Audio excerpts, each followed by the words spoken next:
我们都知道啊，猫啊喜欢呼噜呼噜打呼噜啊。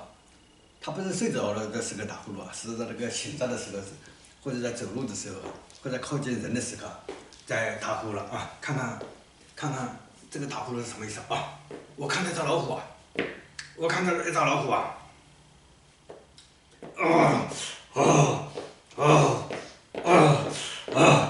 走路的时候在打呼噜啊，不是打呼噜，喘气。那个老虎啊，看到一只老虎啊，在走路的时候在喘气啊，这个喘气的表示它的力量很大，它的力量很大，它的力量很大。就这个呼噜呼噜的声音可以吓到很多动物啊，吓走很多动物啊，吓走很多动物啊。哎，这个时候我看到那个狮子啊，看到狮子了啊，看到狮子了。那个老虎啊，怕狮子啊。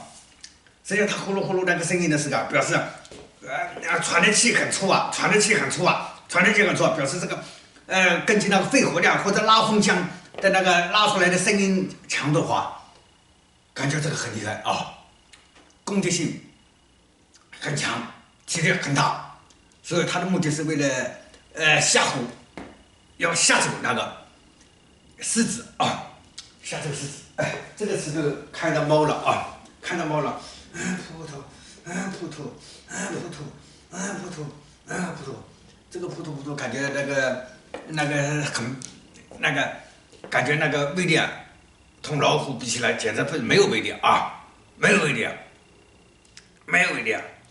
这个是扑头扑头的时刻，那个扑突突打呼噜的时刻，那个猫的眼神呢是朦胧的，朦胧的，它有点像投降的感觉啊。扑通通扑通扑通扑通扑通，那个猫打呼噜啊，向人类投降啊，表示我没有攻击性的啊，我没有攻击性的，所以呢，你完全可以亲近我啊。实际上，猫告诉对方你完全可以亲近我的时候，实际上猫啊想亲近人的时候，它就打呼噜，它想亲近人的时候打呼噜，告诉人呐，我没有攻击性啊，尤其在我现在这个时候没有攻击性，虽然平时有时候有攻击性啊。现在这个时候我没有攻击性，希望你能全然的接纳我。然后扑通扑通扑通扑通，在打着呼噜的时候就靠近人那边躺下来。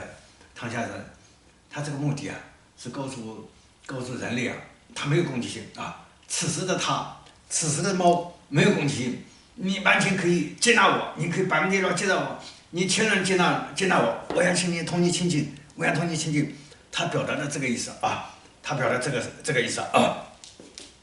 这个时候，我看到狮子啊，狮子吼啊，因为那个狮子啊，没有想要同人类亲近，也没有想要同任何一个动物亲近，他要当狮子王啊，要当狮子王，所以啊，他的叫声啊，要吓着很多动物，才能成为王。那个狮子啊，一叫的时候，老虎就在往后退啊，老虎在往后退啊。有时候老虎啊，在往前走的时候，吭哧吭哧吭哧的声音，这个声音是发出来给狮子听的啊。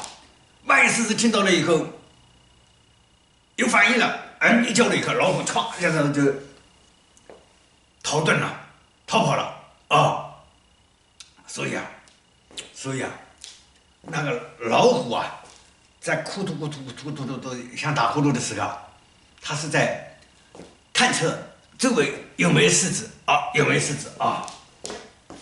狮子在一声吼的时候，他在向人们宣告他是山中大王啊，狮子王，他是山中大王。你们给我那些尤其有攻击性的动物，你给我退远一点啊，退我远一点啊，不要碍我的事啊。不要碍我的事啊，这个意思。而猫呢，表示扑通扑通扑通扑通很温柔的，扑通扑通很温柔的，表示它没有攻击性啊，至少此时此刻没有攻击性啊，至少此时此刻没有攻击性。它用没有攻击性向人表明它没有攻击性，希望此时此刻见到它能够更亲近。哎。这么想对了吧？基本上猫想要同人更亲近的时候，他扑通就打呼噜了。他发出来意思，我没有攻击性，我是很温柔的啊，我那个肺活量很小啊，没有攻击性。你现在知道这些信息呢，你可以对比一下啊。基本上猫扑通要靠近人的时候，扑通它打呼噜的时候，基本看起来睡眼朦胧，不像那个时候极高警惕很强的时候，既怕人要攻击它，又怕其他动物攻击它。哎，那个时候它不会打呼噜的啊，它不会打呼噜的啊。如果说它感觉危险的时候，会一下子一声惨叫，不会打呼噜啊。打呼噜的时候，向对方表示我没有攻击性啊，没有攻击性。好，再见啊。